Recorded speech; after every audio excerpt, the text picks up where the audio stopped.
Okay,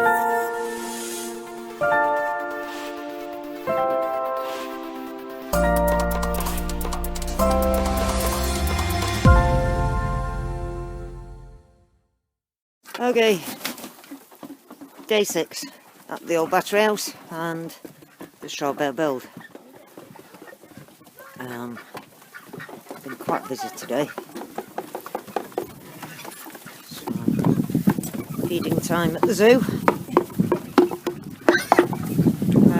This is what they do to a straw bale. That was down, oh, I don't know, 5 minutes I guess, and that's the end result of the straw bale. That's one there. We picked up a couple of straw bales just for the sows, so that was one, and there's another one there that they have eaten. So yeah, so that's generally what pigs do to straw bales. Gone, seconds. Okay, today there is 100 tyres from Harold's Tyres in Penrith, very kindly donated. The majority are all 634mm wide by about 9" actually, and we do have the odd different size here and there, but generally speaking the majority of them are all nice and even. That's the fella we rented from Westmoreland Vehicle Hire. I know this is not an advert for all the local people, although they've been very generous.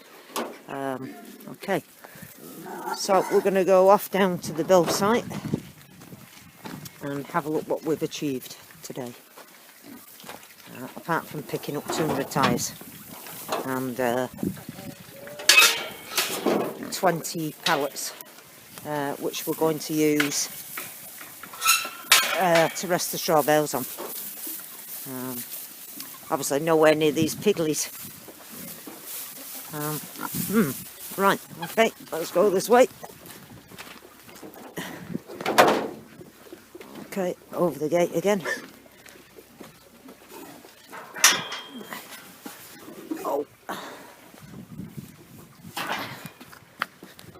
Okay, so we'll just walk down to the build site.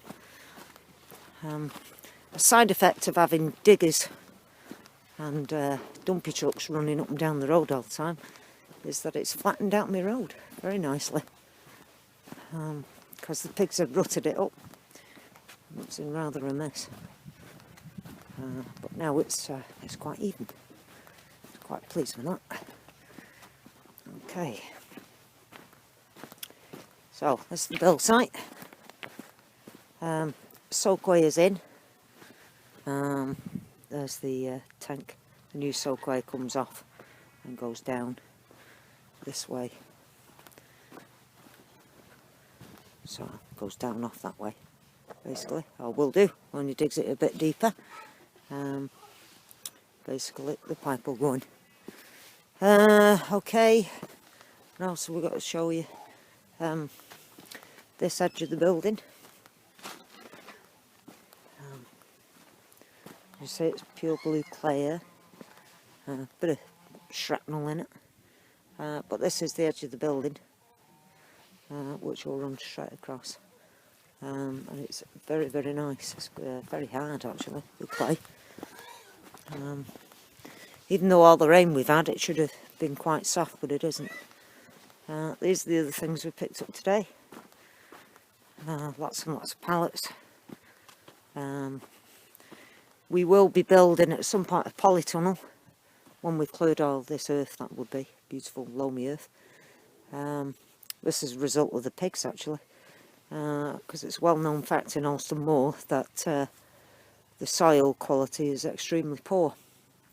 But if you keep pigs like we do, over time that's all turned over and you end up with something really beautiful, like loamy. So everybody wants my soil at the moment. Yeah, so there's the rest of the tyres. There's the other 100 tyres just there. We've dumped those so they're close to the build site, because obviously we will be starting those next Monday. Well, this Monday coming. Today is Wednesday. So what we're hoping will happen maybe tomorrow. The forecast for tomorrow is torrential rain, so we're not sure if anybody's coming to site tomorrow or not. But hopefully if it doesn't rain, then the foundation ditch gets dug. We also have delivery of stone coming tomorrow and on Friday. So that's where we're up to, guys. It's been jolly hard work today, lifting, shifting 200 tyres and 20 pallets. But that's where we're up to. So I'm going to make this a quick one, and going to put out a request again for volunteers. Anybody who fancies coming to learn how to do the round tyre foundations, feel free to come along. That starts Monday. As I say, today's Wednesday. I think today's, I'm not sure, the 20th or something like that. But anyway, so, and we're doing it for a week, so anybody that fancies coming up for a week. And there's plenty of room, as you can see, to camp with a hayfield over there. You can go camping in the hayfield quite happily. And we will be building during that 1 week as well, compost toilets and showers, all obviously green friendly, all recyclable. So that's where we're at. So come and join us at the old battery house and come and have some fun. Hard work, but a lot of fun. Believe me, it's great. So I'm going to sign off for now. I'm going to have my tea. So thank you again for watching, and speak to you tomorrow.